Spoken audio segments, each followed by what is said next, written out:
जयरामजीरी महाराणा मेवाड़ मंडल रिछेड़ द्वारा आयोजित 14वो गरबा महोत्सव रा पहला दिन दुर्गा माताजी री मूर्ति स्थापना रा लारे 250 लोग पारंपरिक वेशभूषा में महा आरती की दी।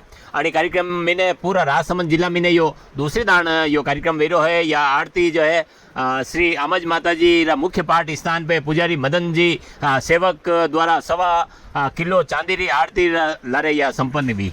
आणि कार्यक्रम में कुंभलगढ़ रा प्रधान साहिबा कमलाजी दसाणा जिला राजसमंद एससी भाजपा युवा मोर्चा ओलादर मंडल अध्यक्ष दिनेश सेन, रिछेड़ ग्राम पंचायत रा वार्ड पंच नर्मदा देवी हिरलाल जी जोशी, भावेश डाक युवा मोर्चा अध्यक्ष भेरू कोठारी, आरएसएस खंड कार्यवाह शंभू सेन और लारे हजारों कार्यकर्ता गांववासी मौजूद था। महाराणा मेवाड़ मंडल रा संरक्षक भवानी शंकर जी पालीवाल और समस्त ग्रामवासियों यो आभार व्यक्त की दो।